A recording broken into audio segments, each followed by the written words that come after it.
ಪ್ರೇಮಜೀವಿಯ ಕಥಾ ಪ್ರಪಂಚಕ್ಕೆ ಸ್ವಾಗತ. ರಾಜ ಮತ್ತು ಮುದುಕಿ. ಕೆಲವೊಂದು ಸಲ ಎಲ್ಲವೂ ಚೆನ್ನಾಗಿರುತ್ತೆ ಅಂತ ನಾವು ಅಂದ್ಕೊಂಡಿರ್ತೀವಿ, ಆದರೆ ಅದು ಹೊರನೋಟಕ್ಕೆ ಮಾತ್ರ. ಅಸಲಿ ಸತ್ಯ ಇರೋದೇ ಬೇರೆ. ರಾಜ ಮತ್ತು ಮುದುಕಿ ಈ ಒಂದು ಕಥೆಯಲ್ಲೂ ನಿಮಗೆ ತಿಳಿದು ಬರೋ ಅಂಶ ಇದೆ. ಅವನು ಕೋಸಲ ಸಂಸ್ಥಾನದ ರಾಜ. ಆತನಿಗೆ ತನ್ನ ಪ್ರಜೆಗಳೆಲ್ಲ ಖುಷಿಯಿಂದ ನೆಮ್ಮದಿಯಾಗಿ ಜೀವನ ಮಾಡಬೇಕು ಅನ್ನೋ ಆಸೆ. ಆಗಾಗ ಯುದ್ಧಗಳನ್ನು ಮಾಡಿ ಸಾಮ್ರಾಜ್ಯವನ್ನು ವಿಸ್ತರಣೆ ಮಾಡೋದಷ್ಟೇ ಅಲ್ಲ, ಅದ್ರ ಜೊತೆಗೆ ತನ್ನ ಒಂದು ಆಸ್ಥಾನದಲ್ಲಿ ಅಥವಾ ತನ್ನ ಒಂದು ಸಾಮ್ರಾಜ್ಯದಲ್ಲಿ ಇರುವಂತಹ ಸಾಮಂತರೇ ಆಗಿರಬಹುದು ಅಥವಾ ಸಾಮಾನ್ಯ ಜನರೇ ಆಗಿರಬಹುದು, ಹೇಗಿದ್ದಾರೆ, ಅವರ ಜೀವನ ಹೇಗಿದೆ, ಇದನ್ನು ತಿಳಿದುಕೊಳ್ಳೋ ಕುತೂಹಲ. ಅಕಸ್ಮಾತ್ ಅವರೇನಾದರೂ ಚೆನ್ನಾಗಿಲ್ಲದೆ ಇದ್ದರೆ ಅವ್ರಿಗೇನು ಬೇಕೋ ಎಲ್ಲವನ್ನು ಕೊಡುವಂತಹ ಮನೋಭಾವ, ಉದಾತ್ತ ಗುಣ ರಾಜನಿಗಿತ್ತು. ಅವನು ಮಂತ್ರಿಗಳನ್ನ ಆಗಾಗ ವಿಚಾರಿಸ್ಕೊಳ್ತಾ ಇದ್ದ. ಎಲ್ಲರೂ ಹೇಗಿದ್ದಾರೆ, ಮಳೆ ಬೆಳೆ ಹೇಗಿದೆ, ಮತ್ತು ಜಾನುವಾರುಗಳು ಹೇಗಿದ್ದಾವೆ, ಪ್ರಾಣಿಗಳ ಮೇಲೂ ಅಷ್ಟು ಪ್ರೇಮವನ್ನು ಇಟ್ಕೊಂಡಿದ್ದ ರಾಜ. ಮಂತ್ರಿಗಳು ಅವನಿಗೆ ಹೇಳಿದಕ್ಕೆಲ್ಲ ಹೌದು ಹೌದು ಎಲ್ಲ ಚೆನ್ನಾಗಿದ್ದಾರೆ ಅಂತ ಹೇಳ್ತಾ ಇದ್ರು. ಸಮಸ್ಯೆ ಏನಾದರೂ ಇದೆಯಾ ಅಂದರೆ ಇಲ್ಲ ಅಂತ ಹೇಳ್ತಾ ಇದ್ರು. ಹಾಗೇನಾದರೂ ಸಮಸ್ಯೆ ಕಂಡು ಬಂದರೂ ಕೂಡ ಅದಕ್ಕೊಂದು ಸಬೂಬು ಹೇಳ್ತಾ ಇದ್ರು. ಯಾವಾಗಲೇ ರಾಜ ಇಡೀ ಸಾಮ್ರಾಜ್ಯವನ್ನು ತಿರುಗಾಡೋದಕ್ಕೆ ಹೋಗಲಿ ಅಥವಾ ಜನ ಹೇಗಿದ್ದಾರೆ ಅಂತ ಗುರುತಿಸೋದಕ್ಕೂ ಹೋದಾಗ ಎಲ್ಲರೂ ಚೆನ್ನಾಗೇ ಇರ್ತಾ ಇದ್ರು, ಚೆನ್ನಾಗೇ ಮಾತನಾಡ್ತಾ ಇದ್ರು, ಏನೂ ಸಮಸ್ಯೆನೇ ಇಲ್ಲ ಅನ್ನೋ ಥರನೂ ಹೇಳ್ತಾ ಇದ್ರು. ಆದರೆ ಅವ್ರ ಮುಖದಲ್ಲಿ ನಗು ಅನ್ನೋದು ಮಾತ್ರ ಗೊತ್ತಾಗ್ತಾ ಇರಲಿಲ್ಲ. ಇದು ಯಾಕೆ ನಗು ಯಾಕೆ ಕಂಡು ಬರ್ತಾ ಇಲ್ಲ? ರಾಜನಿಗೊಂದು ಅನುಮಾನ ಇದ್ದೇ ಇತ್ತು, ಇಲ್ಲ ಇಲ್ಲೇನೋ ಸಮಸ್ಯೆ ಆಗ್ತಾ ಇದೆ, ಇವರು ಯಾರೂ ನನಗೆ ಹೇಳ್ತಾ ಇಲ್ಲ ಅಂತ ಅನಿಸುತ್ತೆ ಅಂತ. ಅದಕ್ಕೆ ಒಂದು ಉಪಾಯವನ್ನು ಮಾಡ್ದ. ಅವನು ಸಹಜವಾಗಿ ರಾಜನ ವೇಷದಲ್ಲಿ ಹೋದಾಗ ಜನ ಭಯಪಡ್ತಾರೆ ಅಥವಾ ಗೌರವ ಕೊಡ್ತಾರೆ. ಇಲ್ಲ ಇಂಥ ಸಮಸ್ಯೆ ಇದೆ ಅಂತ ಹೇಳಿದ್ರೆ ರಾಜ ಎಲ್ಲಿ ತಪ್ಪು ತಿಳ್ಕೊಳ್ತಾರೋ ಅಂತ ಯಾರೂ ಹೇಳೋದಿಲ್ಲ ಅನ್ನೋದನ್ನು ತಿಳ್ಕೊಂಡಂತಹ ರಾಜ ಅವತ್ತು ಮಂತ್ರಿಗಳಿಗೆ ಆಗಲಿ ಅಥವಾ ತನ್ನ ದ್ವಾರಪಾಲಕರಿಗೆ ಆಗಲಿ ಸೈನಿಕರಿಗೆ ಆಗಲಿ ಯಾವುದನ್ನೂ ಹೇಳಲಿಲ್ಲ. ಒಬ್ಬನೇ ಮಾರುವೇಷದಲ್ಲಿ ರಾಜ್ಯ ತಿರುಗಾಡೋದಕ್ಕೆ ಹೋದ. ರಾಜ್ಯದಲ್ಲಿ ಅಲ್ಲಲ್ಲಿ ಭೀಕರ ಬರಗಾಲ ಇತ್ತು. ಮಂತ್ರಿಗಳು ಅದನ್ನು ಮುಚ್ಚಿಟ್ಟಿದ್ರು.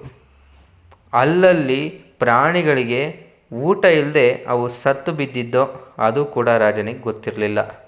ಕೆಲವೊಂದು ಪ್ರಾಣಿ ಪಕ್ಷಿಗಳು ಬಡಕಲಾಗಿದ್ದೋ ಅದು ಗೊತ್ತಿಲ್ಲ. ಪ್ರಾಣಿಗಳಿರಲಿ, ಮನುಷ್ಯರೇ ತಿನ್ನೋದಕ್ಕೆ ಊಟ ಇಲ್ಲದೆ ಮಕ್ಕಳನ್ನು ನೋಡಿದ್ರೆ ನಿರ್ಗತಿಕರ ಥರ ಇರ್ತಾಯಿದ್ರು. ರಾಜನಿಗೆ ಆಶ್ಚರ್ಯ ಆಗೋಯ್ತು. ಅಲ್ಲ, ನನ್ನ ಸಾಮ್ರಾಜ್ಯಕ್ಕೆ ಆಗಾಗ ಬಂದು ದವಸ ಧಾನ್ಯಗಳನ್ನೆಲ್ಲ ಎಲ್ಲರೂ ತಗೊಂಡೋಗ್ತಾರೆ, ಆದರೆ ಇಲ್ಲಿ ಊಟ ಇಲ್ಲದೆ ನಿರ್ಗತಿಕರಾಗಿದ್ದಾರಲ್ಲ. ತನ್ನ ಸಾಮ್ರಾಜ್ಯದಲ್ಲಿ ಯಾರಿದ್ದಾರೋ ಕಟ್ಟ ಕಡೆಯ ಪ್ರಜೆಯವರೆಗೂ ಅವರಿಗೆ ಎಲ್ಲ ಸೌಲಭ್ಯಗಳು ಸಿಗಬೇಕು ಅನ್ನೋದು ರಾಜನ ಆಸೆಯಾಗಿತ್ತು. ಸರಿ, ಹಾಗೆಯೇ ನೋಡ್ಕೊಂಬಂದ. ಅವನಿಗೂ ಹೊಟ್ಟೆ ಉರಿತಾ ಇತ್ತು. ಇಲ್ಲ ಇದಕ್ಕೆ ನಾನು ಪರಿಹಾರ ಕಂಡುಹಿಡಿಯಬೇಕು ಅಂತ. ಅಲ್ಲಿ ಒಂದು ಗುಡಿಸ್ಲಿತ್ತು. ಗುಡಿಸ್ಲಿಗೆ ಬೇಕಂತಲೇ ಹೋದ. ಕುತೂಹಲದಿಂದ ಅವನು ಅಲ್ಲಿ ಹೋಗಿ ಕರೆದ, ಯಾರಿದ್ದೀರಾ ಒಳಗಡೆ? ಒಳಗಡೆಯಿಂದ ಒಬ್ಬ ಹಣ್ಣು ಮುದುಕಿ ಹೊರಗಡೆ ಬಂದರು.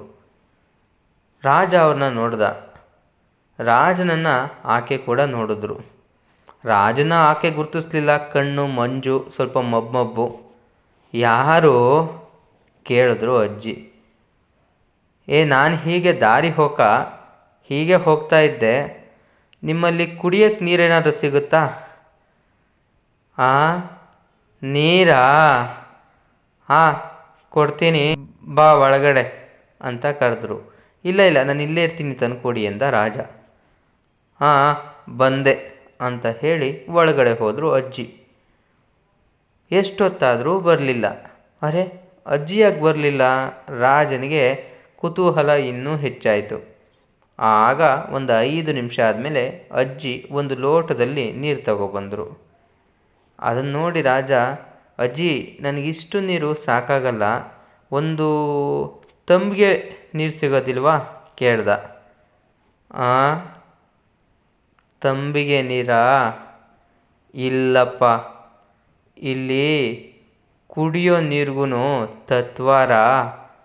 ನಾನು ಇದನ್ನು ಈ ವಯಸ್ಸಲ್ಲೂ ಅಲ್ಲಿಗೋಗಿ ತಗೊಬರಬೇಕು.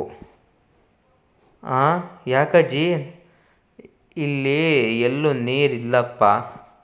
ಯಾಕೆ, ನಿಮ್ಮ ರಾಜ ಏನು ಮಾಡಿಸ್ಕೊಟ್ಟಿಲ್ವಾ? ರಾಜ ಒಳ್ಳೆಯವನೇ, ಇಲ್ಲೆಲ್ಲ ಬಾವಿಯೆಲ್ಲ ತೆಗ್ಸಿದ್ದಾರೆ, ನೀರಿಲ್ಲಪ್ಪ. ಅದ್ರ ಬಗ್ಗೆ ನಾನು ಹೇಳಿದೆ, ಯಾರೂ ತಲೆ ಕೆಡಿಸ್ಕೊಳ್ತಿಲ್ಲ. ನನಗೂ ನನ್ನ ಗಂಡ ಮಕ್ಕಳು ಮನೆ ಯಾರೂ ಇಲ್ಲ, ಇರೋದು ನನ್ನೊಬ್ಬಳೇ. ಹಂಗೋ ಹಿಂಗೋ ಅವಾಗವಾಗ ಹೋಗಿ ನೀರು ಒಬ್ಬಳೇ ತಗೊಂಬರ್ತೀನಿ, ಅಲ್ಲಿಗೆ ನಡ್ಕೊಂಡು ಹೋಗ್ಬೇಕು. ಇದು ನನ್ನ ಕಷ್ಟ ಯಾರಿಗೆ ಗೊತ್ತಾಗುತ್ತೋ? ನಮ್ಮಂಥವ್ರನ್ನ ರಾಜ ನೋಡ್ತಾನ? ಅವನ ಮಟ್ಟದಲ್ಲಿ ನೋಡ್ತಾನೆ. ಯಾರಿಗೆ ಬೇಕೋ ಅವ್ರಿಗೆ ಏನು ಸವಲತ್ತು ಬೇಕೋ ಎಲ್ಲನೂ ಕೊಟ್ಟಿರ್ತಾನೆ. ನಮ್ಮಂಥ ಹಣ್ಣು ಮುದುಕಿರ್ನ ಯಾರು ನೋಡ್ತಾರೆ? ರಾಜನಿಗೆ ಕಸಿವಿಸಿ ಆಯಿತು. ಅಜ್ಜಿ ಸ್ಥಿತಿ ಕಂಡು ಅನುಕಂಪ ಉಂಟಾಯಿತು. ಅವನಿಗೆ ಅಷ್ಟೇ ಕೋಪನೂ ಬಂತು. ನಾನಿಷ್ಟೆಲ್ಲ ಖರ್ಚು ವೆಚ್ಚ ಮಾಡಿ ಬಾವಿಗಳನ್ನ ತೆಗ್ಸಿದ್ದೀನಿ, ಜೊತೆಗೆ ಮೂಲಭೂತ ಅವಶ್ಯಕತೆ ಬೇಕೋ ಎಲ್ಲವನ್ನೂ ಕೊಡೋದಕ್ಕೆ ಹೇಳಿದ್ದೀನಿ. ಆದರೂ ನನ್ನ ಕಣ್ತಪ್ಪಿಸಿ ಇವೆಲ್ಲ ಹೇಗೆ ನಡೀತಾ ಇದೆ? ತಕ್ಷಣವೇ ತನ್ನ ರಾಜ್ಯಕ್ಕೆ ಹಿಂದಿರುಗ್ದ. ಮರುದಿನನೇ ಸಭೆ ಕರೆದು ಮಂತ್ರಿಗಳನ್ನ ಕೇಳ್ದ, ನನ್ನ ಆಸ್ಥಾನದಲ್ಲಿ ಎಲ್ಲರೂ ಖುಷಿಯಾಗಿರುವರೋ? ಹೌದೌದು ರಾಜ, ಯಾರಿಗೂ ಯಾವುದೂ ಸಮಸ್ಯೆ ಇಲ್ಲ, ಯಾವುದೂ ಕೊರತೆ ಇಲ್ಲ, ತುಂಬಾ ಚೆನ್ನಾಗಿದ್ದಾರೆ. ಬುರುಡೆ ಬಿಟ್ಟ ಮಂತ್ರಿ. ರಾಜನಿಗೆ ಕೋಪ ನೆತ್ತಿಗೇರ್ತು. ತನ್ನ ರಾಜಭಟರನ್ನ ಕರೆದ. ಮೊದಲು ಈ ಮಂತ್ರಿನ ತಗೊಂಡೋಗಿ ಗಲ್ಲಿಗಾಕಿ ಎಂದ.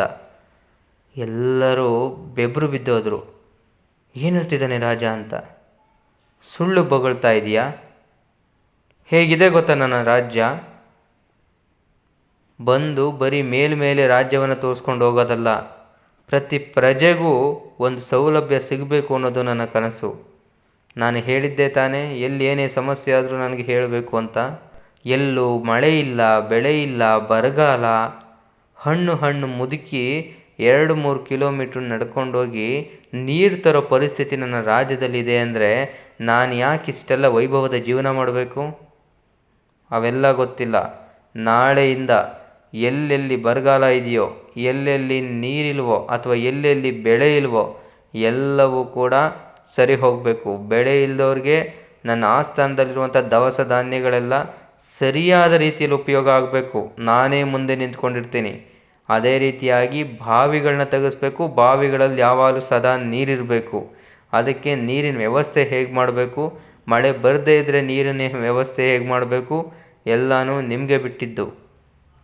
ಏನಾದರೂ ಲೋಪದೋಷ ಕಂಡು ಬಂದರೆ ನಿಮ್ಮೆಲ್ಲರನ್ನು ಗಲ್ಲಿಗೆ ಹಾಕ್ಬಿಡ್ತೀನಿ ಅಂತ ಹೇಳ್ದ. ಅಷ್ಟೇ ಅಲ್ಲ, ಯಾವ ಹಣ್ಣು ಮುದುಕಿ ತನ್ನೆಲ್ಲ ಕಷ್ಟಗಳನ್ನು ಹೇಳಿಕೊಂಡು ರಾಜನ ಬಳಿ ಪ್ರಲಾಪಿಸಿದ್ಲೋ ಆ ಮುದುಕಿನ ಆಸ್ಥಾನಕ್ಕೆ ಕರೆಸ್ದ. ತನ್ನಿಂದಾಗಿರುವಂತಹ ಪ್ರಮಾದ, ತಮ್ಮಿಂದಾಗಿರುವಂತಹ ತಪ್ಪನ್ನು ಅವ್ರ ಮುಂದೆ ಹೇಳ್ದ. ನಿನ್ನೆ ಮಾರು ವೇಷದಲ್ಲಿ ಬಂದಿದ್ದವನು ನಾನೇ ಅಜ್ಜಿ, ನೀವಿನ್ಮೇಲೆ ತಲೆ ಕೆಡಿಸ್ಕೋಬೇಡಿ. ನೀನು ಹೇಳ್ದ ಹಾಗೆ ನಿನ್ನ ಮನೆಯ ಬಳಿಯೇ ನೀರು ಸಿಗುವ ಹಾಗೆ ಮಾಡ್ತೀನಿ. ಹಾಗೆ ಏನಾದರೂ ಸಮಸ್ಯೆಗಳಿದ್ದರೆ ನಾನು ರಾಜನಲ್ಲ, ಇಡೀ ಜನಸ್ತಂಭಕ್ಕೆ ಹೇಳ್ದ, ನಾನು ರಾಜನಲ್ಲ, ನಿಮ್ಮ ಸೇವಕ, ನಿಮ್ಮ ಕೆಲಸಕ್ಕೋಸ್ಕರನೇ ಇರೋನು ಅಂತ ತಿಳ್ಕೊಂಡು ನನ್ನ ಬಳಿ ಬಂದು ನಿಮ್ಮ ಸಮಸ್ಯೆಗಳನ್ನ ಹೇಳ್ಕೊಳ್ಳಿ. ದಯವಿಟ್ಟು ಮುಚ್ಚಿಟ್ಟು ನನ್ನ ಒಂದು ಘನತೆಗೆ ಅವಮಾನ ಮಾಡಬೇಡಿ. ಕೇಳಿಕೊಂಡ ರಾಜನನ್ನು ನೋಡಿ ಎಲ್ಲರೂ ಆನಂದ ಬಾಷ್ಪ ಸುರಿಸಿದರು. ಇಂಥ ರಾಜನಿದ್ರೆ ಖಂಡಿತವಾಗಿಯೂ ಮಳೆ ಬೆಳೆ ಸಮೃದ್ಧವಾಗುತ್ತೆ ಅಂತ ಎಲ್ಲರೂ ಆತನನ್ನು ಹರಸಿದರು. ರಾಜ ಕೂಡ ಅತ್ಯಂತ ಪ್ರೀತಿಯಿಂದ ಎಲ್ಲರನ್ನೂ ಕರೆದು ಎಲ್ಲರಿಗೂ ಕೂಡ ತನ್ನ ಅರಮನೆಯಿಂದಲೇ ದವಸ ಧಾನ್ಯ ನಗ ನಾಣ್ಯ ಮತ್ತು ಅವ್ರಿಗೆ ಏನೇನು ಅವಶ್ಯಕತೆ ಅವರಿಗಿದೆಯೋ ಎಲ್ಲವನ್ನೂ ಕೊಟ್ಟು ಪೂರೈಸಿದ. ಅವನನ್ನು ಮುಂದಿನ ಜನಾಂಗ ಕೂಡ ಜನನಾಯಕ ಅಂತ ಒಪ್ಪಿಕೊಳ್ತು. ಆ ರಾಜನನ್ನು ಶಾಶ್ವತವಾಗಿ ನೆನಪಿಟ್ಟುಕೊಳ್ತು. ಸ್ನೇಹಿತರೆ, ಒಬ್ಬ ಲೀಡರ್ ಆದವನು ಹೇಗಿರಬೇಕು ಅನ್ನೋದು ಇದರಿಂದ ತಿಳಿದು ಬರುತ್ತೆ. ಲೀಡರ್ ಅಂದರೆ ಎಲ್ಲರನ್ನೂ ಹೆದರಿಸಿ ಬೆದರಿಸಿ ಇಟ್ಕೊಳ್ಳೋನಲ್ಲ, ಎಲ್ಲರನ್ನೂ ಸಮಚಿತ್ತವಾಗಿ ಮತ್ತು ಸಮಯೋಚಿತವಾಗಿ ನಿರ್ಧಾರಗಳನ್ನು ತೆಗೆದುಕೊಂಡು ಎಲ್ಲರನ್ನೂ ಸಲಹುವವನು ನಿಜವಾದ ನಾಯಕ. ಆ ನಾಯಕತ್ವದ ಗುಣ ರಾಜನಲ್ಲಿತ್ತು. ಹೀಗಾಗಿಯೇ ರಾಜ ಬಹಳ ಕಾಲದವರೆಗೂ ಚಿರಸ್ಥಾಯಿಯಾಗಿ ಉಳಿದ. ಈ ಒಂದು ಕಥೆಯ ಬಗ್ಗೆ ನಿಮ್ಮ ಅಭಿಪ್ರಾಯ ಮತ್ತು ಅನಿಸಿಕೆ ಏನು?